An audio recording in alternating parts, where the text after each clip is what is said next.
Good morning, class. How are you? I hope all of you are fit and healthy. Dear students, yesterday we have covered the topic Khilji dynasty of the chapter number 15, the Sultanate period. After Khilji dynasty, the Tughlaq dynasty came into power and they ruled over India, Delhi Sultanate, from 1320 AD to 1414 AD. So let's read about Tughlaq dynasty today. These Tughlaq rulers ruled over India for longest time, that is about 100 years.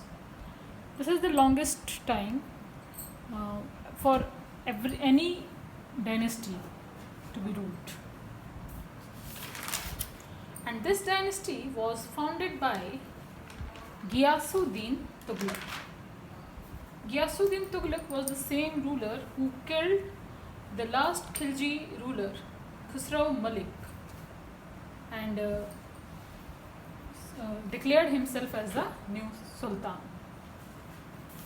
His ruling period was not much enough. He ruled from 1320 to 1325, only for 5 years.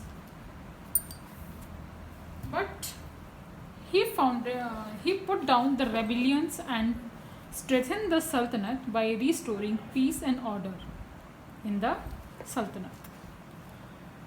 He died in an accident, and his son Jona Khan succeeded him. And the Jona Khan, he received the title Muhammad bin Tughlaq. Muhammad bin Tughlaq was a powerful ruler, and he had great ideas. But his ideas were proved failed, because Ibn Battuta wrote in his travelogues also, when he visited India, that Sultan was a man who is much ahead of his time. His ideas were not appropriate for that time, but in future they had great importance. He had great ideas but failed because common people could not relate with them.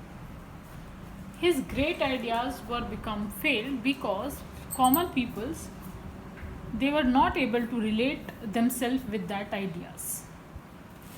Muhammad bin Tughlaq has he started 5 ambitious reforms, and his ambitious reforms are these 5. First one was taxation reform. And what reform he had done in taxation? Taxes were increased in Doab region. Why? Because that area was very fertile. But in that very particular year, when this Muhammad bin Tughlaq increased taxes in Doab region, there was a famine in Doab because of less or no rainfall. So the farmers, instead of paying heavy taxes, they abandoned the land and they adopted highway robbery as their earning livelihood. Thus, this scheme was failed. This reform, taxation reform, this scheme was failed. Now come to the second reform. Second was transfer of capital. In 1327, Sultan attempted to transfer the capital from Delhi to Devagiri, which is known as Daulatabad. And why this transfer was there? In order to safeguard the capital against Mongols' attack. Mongols were attacking from the north side. That's why he decided to shift the capital or transfer the capital from Delhi to Daulatabad or Devagiri. And he also, one more point was also there, that he wanted to utilize the rich resources of south. So the entire population of Delhi was ordered to leave Delhi, and they started their journey for Daulatabad.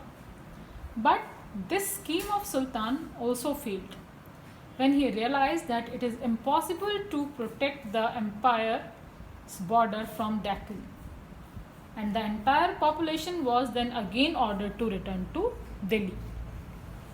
So this reform was also a failure. Now come to the third one, that was introduction of token currency. Muhammad bin Tughlaq chose to present bronze and copper coins, which were to have the same worth as the silver coins, because silver was in shortage at that time. But Muhammad bin Tughlaq may have been effective in the approach if he could keep individuals from molding the new coins, and hence, as a result, the market was flooded with fake coins, and the Sultan had to withdraw all copper and bronze coins, which caused a huge loss to him. New coins begins to be incredibly cheap in business. Now, the fourth reform is Khusarian expedition. Khusarian expedition. Khusarian is the name of a place which Firoz Shah Tughlaq want to conquer. Muhammad bin Tughlaq also had the ambition to expand his empire up to Central Asia. For this purpose, he appointed a large number of soldiers and paid them in advance for a 1-year salary. But this was given up and the new soldiers were disbanded. In this way, the third reform was also a failure. Fourth reform. And now fifth one is Karanchal expedition. Karanchal expedition. This campaign was propelled to counter Chinese attacks. It likewise gives the idea that the campaign was coordinated against some headstrong tribes in Kumaon Garhwal district with the objective of bringing them under Delhi Sultanate. The main assault was a win, yet when the rainy season set in and the ways and trespassers underwent awfully. These projects led to the revolt in many parts of the country, leading to independence of Madurai, Warangal, and foundation of Vijayanagar and Bahamani. So many small states came as independent states. And in this Muhammad bin Tughlaq died in Thatta. The name of the place is Thatta, or it is in Sindh. It was a struggle against Taghi, a Turkish slave. In this campaign, Muhammad bin Tughlaq was murdered or killed, and his life story ended like that. Later on, he was succeeded by Firoz Shah Tughlaq, his cousin brother. So tomorrow we will continue about Firoz Shah Tughlaq. Thank you and have a nice day.